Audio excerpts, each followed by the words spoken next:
Hey everybody, we are live from Shields Pizza on Telegraph Road in Southfield. This is the Lawrence Tech Coaches Football Podcast. I'm Lauren Plant from State Champs. This is the head coach, Jeff Duvendeck. Now, Jeff, when I woke up this morning, I had no idea what we'd be celebrating today, but apparently it's the 2-year anniversary of you being fired from Culver Stockton. What a special day. Yes, it is a great day. Great day. Of course, I'm kidding, but life is a journey, right? Let me ask you a little bit about your time at Culver Stockton, because that's where you were before here at Lawrence Tech. How did you end up there? Actually, one of my old players was their defensive back coach when I was at Michigan State.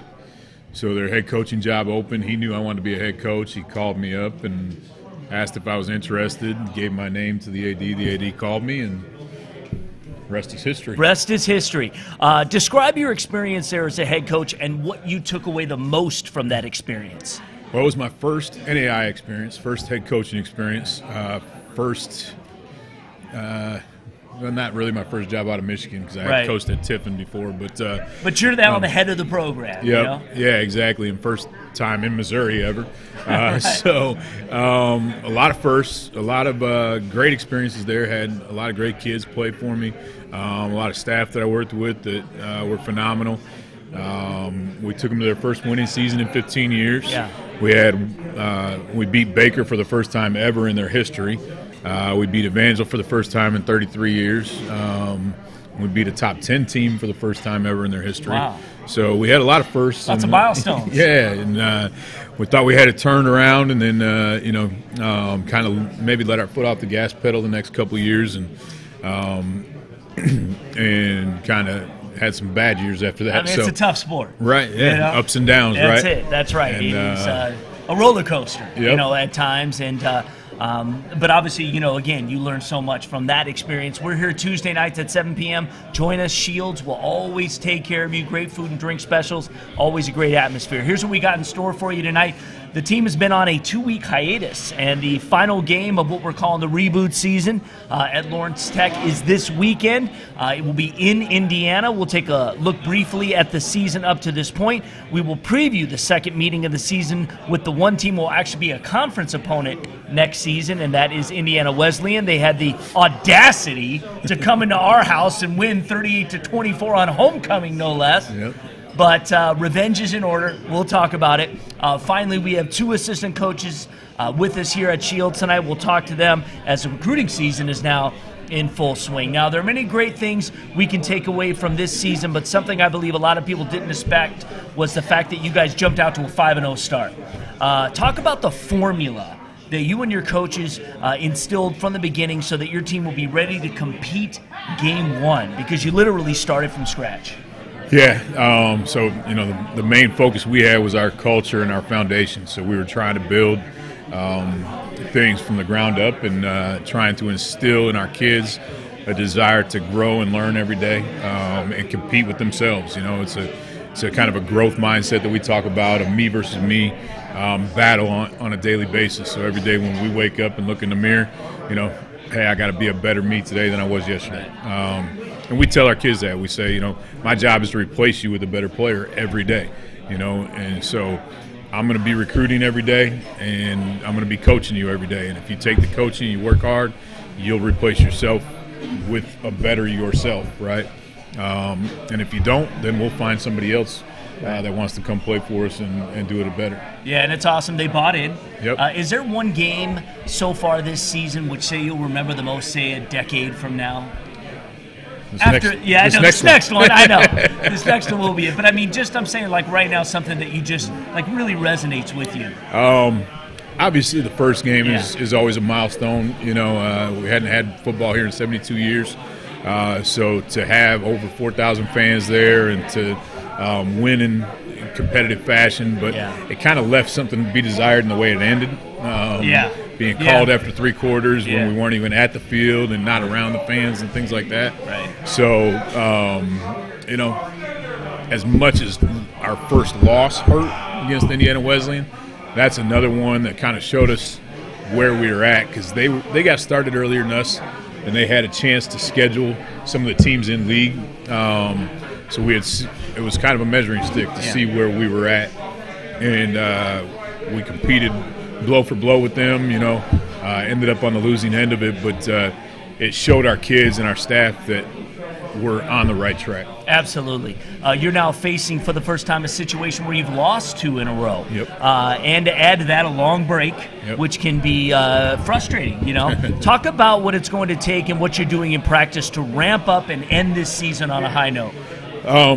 So, you know, the past couple weeks we've kind of pulled back on the physical part of practice, and we've done some more mental stuff.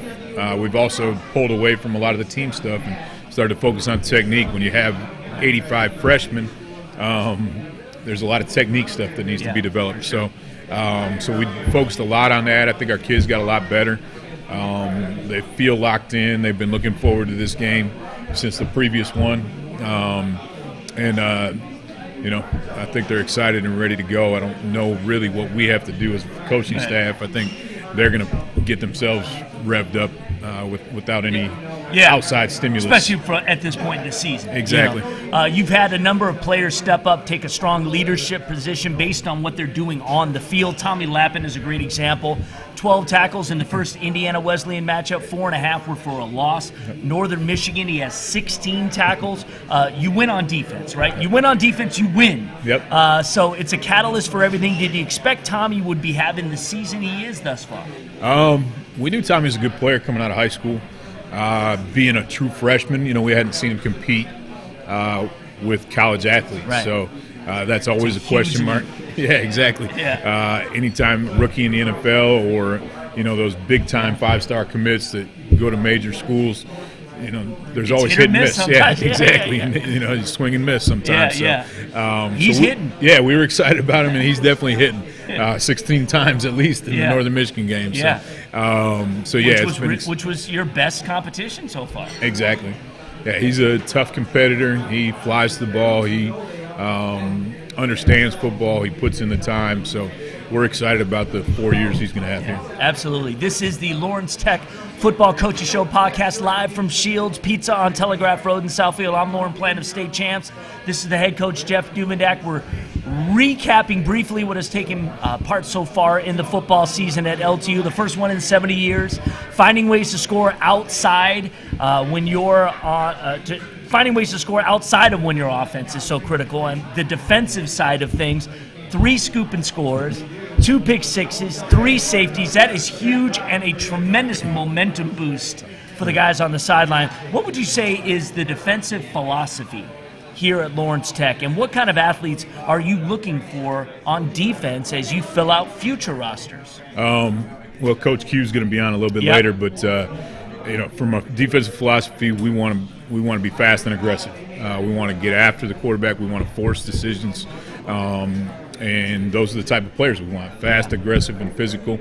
Obviously, we want them to play smart and play within the system, but that is our system: is fast, aggressive, and physical. So I think those things are results of that, forcing quarterbacks into bad decisions. For the pick sixes, you know, getting after the quarterback for the safeties, and putting them in negative field positions. And stepping up in the moment. Exactly. You know, those moments come, you got to step up and make the play. Oh yeah. Yeah, and they've been doing that. We can't forget special teams, 2 punt returns for TDs, 1 block. How much time do you guys spend working on special teams in practice? We spend a lot. So Coach Williams, our special teams coordinator, does a great job. And we spend 15 minutes in pre-practice, and then we spend 2 10-minute and 1 5-minute period throughout practice every day. So, you know, we're getting 40 minutes a day in on special teams when a lot of people really don't dedicate that time to it. But we understand that you can win and lose ball games with that, and because they're not dedicating time to it, there's some advantages that we can get. And I would imagine there's probably competition too, because you've got kids who are looking to earn a spot on the offensive defensive side. This is where they can do that. Exactly. And plus, quite honestly, our kids like Tommy Lappin and our starters on offense and defense take pride in the special team stuff because it is a fast, aggressive type of play, right. And big swings can happen there. That's so they understand that, and we beat that into their head, and they've grasped it and run with it. Let's talk about the rematch coming up this week with Indiana Wesleyan. The takeaway in the 38-24 loss. Blue Devils forced 4 turnovers to gain a 17-16 advantage in the third. Wildcats rattled off 22 unanswered to win the game. Now that you've had a chance to really absorb what took place, why were you unable to stop them in the fourth quarter, you think? Our offense, quite honestly, I think it falls more on our offense than our defense. We started to stumble a little bit. We had a couple 3-and-outs. We put them in some bad field position. And then, excuse me, our defense is on the field a lot, and when you have to stop more plays and give them more opportunities, it makes it that much more difficult. So, hopefully this game will be able to sustain some more drives and keep it a little bit more balanced game. Right. What did they do defensively that was able to curtail a ground game that couldn't be stopped all season long? They held your rushing attack to a season-low 57 yards. They played us a little different than we had seen on film. We made some mistakes. One of the biggest things we saw in that game was we had gone from some club competition to scholarship football competition. And big swing. Yep. And our kids, it was a big anticipated environment with homecoming and a rival and all that stuff. So I think our kids got a little bit uptight, and they got a little bit blinded by the fog of war and made some mistakes, and coaches as well, and so we all went back and looked to eliminate one of those mistakes each, and hopefully that compensates for the 14 points. Right. What's the approach you will take Saturday as you invade their home turf to close out the season? We know they're going to run the ball. Yep. 31 of their 45 touchdowns this season will come on the ground. Obviously, we want to run the ball and we want to stop the run. Those are the two keys to every game that we're involved in. Like you said, if defense wins, you win, right? That's right. We want to smother them as much as possible. If we can get 4 turnovers again, that'd be phenomenal. And we want to protect the ball a little bit better on offense. We coughed it up quite a few times that game as well. Yeah. So if we can protect the ball and get those takeaways, I think it's a different outcome. Yeah. How excited are the boys? Yeah. Really. Ready to go, I'm sure. Yeah. They have just been thinking about this all month. All right, if you're active on Twitter, you see the kids are tweeting about the offers they're getting now. I'm seeing Lawrence Tech offers going out to talent from all over the place. We've got a few assistant coaches with us here tonight, and we're going to talk to them individually. Let's first welcome in the offensive coordinator, Keith Beckham, to the table. Keith, pull up a chair. How you doing? I'm good. Welcome to the show. Yeah, first time. We are celebrating the 2-year anniversary of Coach Duvendeck getting fired from Culver Stockton. You were with him, so I'm assuming it's your anniversary too. Well, I had a couple more months after that. Okay, all right. Kept me working. So we can gather up again here at Shields and celebrate that. Right, next coach. Yeah. But I'll tell you what, is it true, though, that when you completed the 2016 season, your offense was second in the nation in passing in the NAIA? That's correct. Why do you think you were able to have that kind of success, and what kind of offense were you guys implementing there? Basically, it was the same thing we're doing now. We've altered it a little bit based on personnel, but we like to be multiple and use our personnel the best we can. So we had an experienced quarterback back there. Yeah. Did a good job, and some good skill guys, and some running backs, so made it easy. Yeah, for sure. We haven't had a chance to talk to you on the show yet, so give me your assessment of the first season of football in 7 decades here at LTU. We were actually just talking about that at the table. Okay. Pre-planning. Yeah, he kind of asked, depending on what happens this Saturday, how would you grade it? Yeah. And we were saying we don't think this Saturday really affects the grade of the season because it's about the process. And I think we've gotten a lot better throughout the season. Yeah. So I'm really proud of our guys. Unlike the Lions, you are not regressing from week to week. Okay, that's a good thing. Yeah. The quarterback, Tyler Kolka, has had a good season. Yep. He's got a 60% completion rate, nearly 1,400 yards through the air, 16 touchdowns. Give me an assessment on his performance. He's a leader. He's mature, obviously, right? He's a little bit older than some of our other guys. Which is definitely a bonus, I'm sure. Yeah. He's really good about kind of leading people along with him and bringing people with him. He's always, every practice, he's yelling at the receivers and kind of annoying them with, hey, come on, we got to get more work, which is what you like to see out of a quarterback. He's also a great character kid off the field, does a lot with his church and things like that. So couldn't ask for a better kid. Yeah. What have you, because it's always, like you said, the process, what have you been working with him to, specifically to make him better? A lot with him is we just want to continue his growth as a leader. The rest of the stuff will come through reps and experience and drills and stuff like that. But just kind of the intangible stuff is kind of where we want to push. Like you said, at this point, it's about fundamentals right now. Yeah, right? Absolutely. And just continue to repeat the process. Right, yeah, exactly. Well, recruiting is another one of your responsibilities. Yep. I'm sure you have many. Oh, yeah. But Oakland County, Western Wayne area, KLA Conference, your territory. You have kids from a variety of schools visiting the campus. You guys frequently walk through our offices. Yep. Anytime you're available. I know. Most recently, had some Oxford kids. I saw them coming through.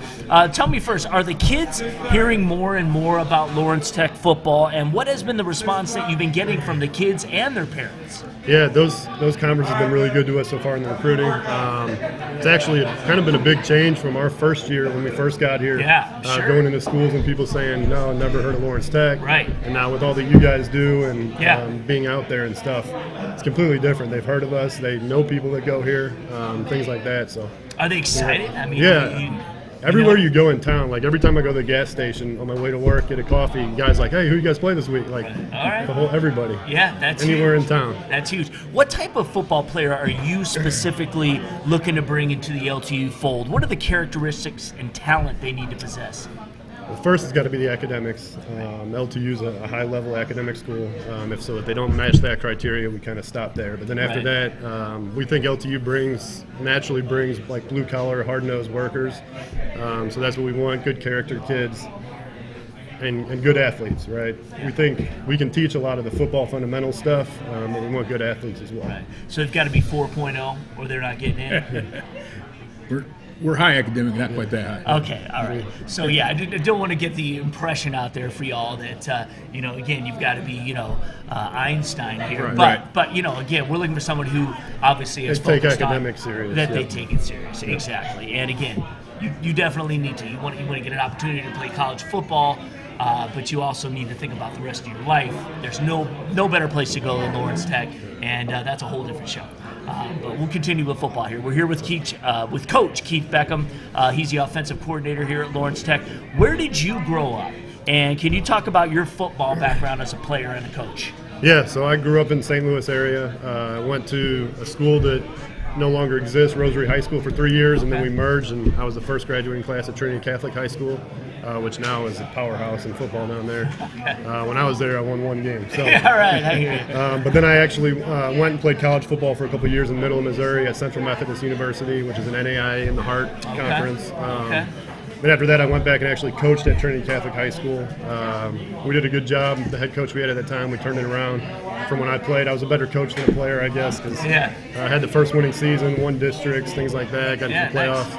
Nice. From there, I went to the University of Missouri as an offensive assistant for 2 years. My first year, I was working with the offensive line. My second year was with the quarterbacks. From there, our defensive coordinator at Mizzou, Dave Steckel, got hired at Missouri State to be the head coach. So he brought me along to be assistant wide receiver coach there. And throughout that, the whole time, I knew him from my time in high school, recruiting our high school. Right.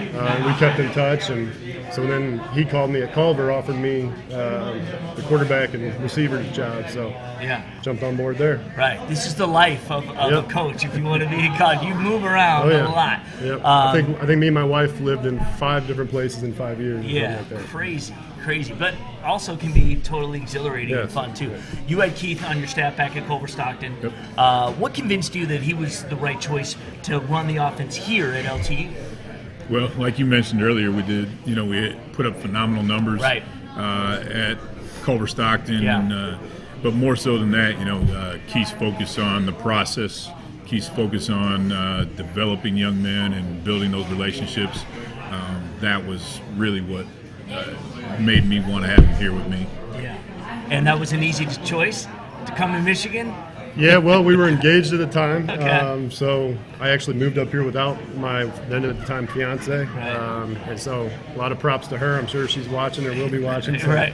Make sure I give her a shout out. Yes, of course. But she had to plan the whole wedding back in St. Louis while I was up here, Right. which was tough on her. But Sure. yeah, when we looked up the school in the area, it was pretty easy. I mean, it's a tough call because it's exciting and it's daunting at the same time. When Yep. you're saying, okay, we're going to start something that's literally from the ground up, and yet we also are starting something that's literally from the ground up. So we could have a lot of challenges ahead of us. You don't regret that decision? No, not at all. Yeah, Not at all. you're having a blast. Absolutely. Okay. First time living outside of Missouri, but Right. I'm enjoying it. Yeah, So. exactly. It's a little colder here in the winter. They have the same weather we got here right now. Well, so. there you go. All right, so you can thank the climate for that. We're all like that. So one more question. Talk about what worked and didn't work against Indiana Wesleyan the first time you guys played them. We started with the running game working pretty well. We had some good opportunities in the passing game as well. Turning the ball over was a big issue with us. I think we turned it over 5 times, which obviously put our defense in a bad position. And then we kind of got behind the 8 ball, and I think I gave up on the running game a little bit too quickly at that point because there was still time on the clock to establish that. Right. And so they kind of knew what was coming and were able to back off a little bit, and things weren't able to connect like you would hope, I guess. Yeah, exactly. But it's all a process, and like Yep. you said, he is the offensive coordinator for Lawrence Tech. Keith Beckham, thanks for joining us Yep, here absolutely. on the LTU Football Coaches Show. Thank All you right. very much. Thank you. All right, good to see you. All right, the defensive coordinator for the Blue Devils is also here. His name is Dan McEwen. He is very low-key, so we're going to try to get him to talk. I'm not sure how much we're going to get out of him, but we welcome you to the show, Dan. Thank you for being here. Thank you for having me. Appreciate it. I know that I jest, just giving you a hard time. Coach Duvendeck, you brought in Dan as a defensive back coach initially. Once we got to the spring of 2018, you had an opening at defensive coordinator, and you promoted him. Why? Well, Dan does a great job. So Dan and I go back. Actually, Coach Williams introduced us about 7 years ago. And Coach Williams and I always shared kind of philosophical ideas, and then Dan and I started to do the same, and just got to know each other that way. And like I said, with Keith, their focus is on the kid and development of relationships and development of that kid.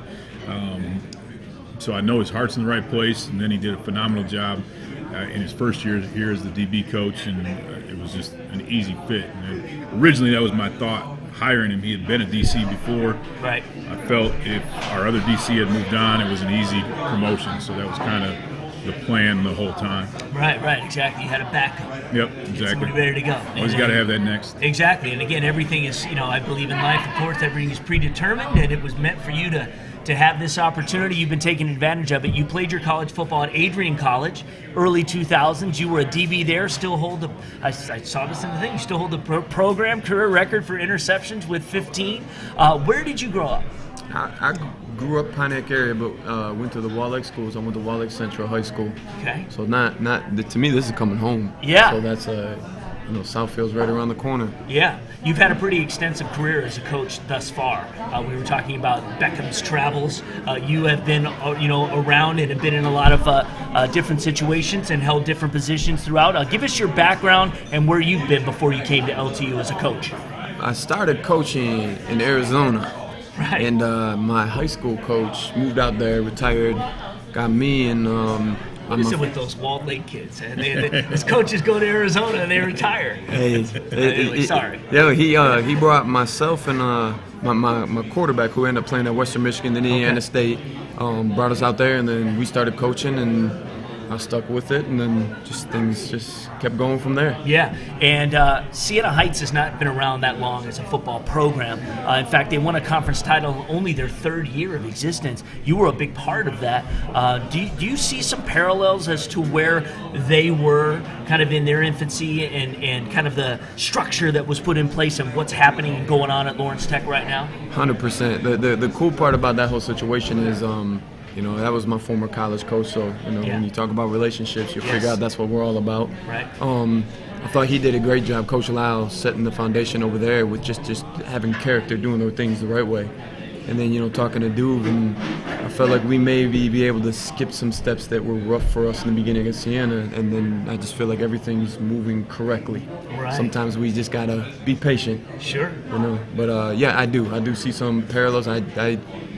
Sometimes I think we might be a little ahead of the game here. So. Well, again, that's again, you've seen some of this. You're like, well, we're not going to do this, right? Because we've kind of been there and done that. We're gonna evolve from that. There's so many diamonds in the rough, here in Metro Detroit, especially.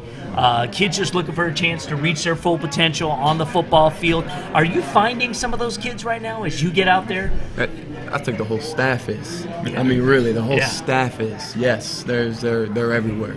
And especially in Michigan for sure. And I mean, I think the whole staff is doing a good job of finding those kids. What has been your reaction as you meet kids, talk to coaches and parents about what's happening here at Lawrence Tech? Well, my reaction is, I don't think you try to sell something you don't believe in. Right. That's, to me, I've never been a salesman. I'm just trying to help kids, help our staff. And so it's easy for me to be able to talk about these things because I believe in it, right? It's all coming together. Yeah, awesome. Last question, all right? So for most of the 3 quarters, the defense did a great job of keeping a good Indiana Wesleyan offense to just about 16 points. They finished strong. They had 22 unanswered in that one.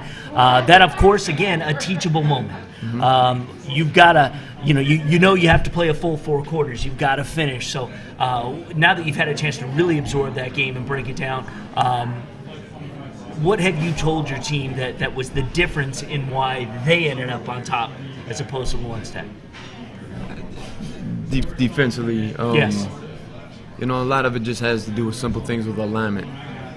Simple things, just believing in and still progressing as football players. Right. We really did not have a lot of games under our belt where, they kind of almost had the season we had last year. So of course they got a little bit more competition on the belt. Hats off to them because they finished it, But I'll say I think that was the first real challenge. That was was. We had maybe a little one, but it just putting everything together in Wisconsin. Which was an awesome comeback with that one. Yes. But challenge as far as being able to have matchups that I think were good across the board. But when you talk about being ready to play 4 quarters, I think we're ready for 3 overtimes that we have to right now. Right. So, I was going to say, how do you expect things to go this weekend? We're ready. We're ready. All right. They got practice tonight, by the way. So if you're driving there on M10 and you see a bunch of guys running around in the snow, it's LTU getting ready for a game this weekend. All right. So I want to thank you for being here, the defensive coordinator, Dan McCohen. Thank you very much. Thank you, sir. Sir, we appreciate it very much. Good luck. All right, that's our show for this week. I want to thank the head coach, Jeff Duvendeck, for being here, the offensive coordinator, Keith Bend It Like Beckham, and the defensive coordinator, Dan the Man McCune. I appreciate that. The Blue Devils will wrap up the 2018 season this Saturday at 1 p.m. Eastern in Marion, Indiana, at Indiana Wesleyan. Can I get a prediction on the score? No predictions. Oh, come on. Not even for the last show. All right, we still got another show, so no predictions. They're just calling it. If you want to watch the game, yeah, it's exactly a win. If you want to go to the game, you want to watch the game, you can go to the game. If you want to watch the game, go to the Indiana Wesleyan website to catch a live stream. You can also catch highlights of the contest on the LTU Sports Report, which airs every Monday at 4:30 p.m. on Fox Sports Detroit, rebroadcast throughout the week on FSD, as well as Fox College Sports Atlantic. You can also visit the LTU Football YouTube channel, plus the Facebook and Twitter page for more content. I'm Lauren Plant. We'll be back here at Shields next Tuesday, November 20th, to wrap the season. As always, go Blue Devils. Good night. Let's get it.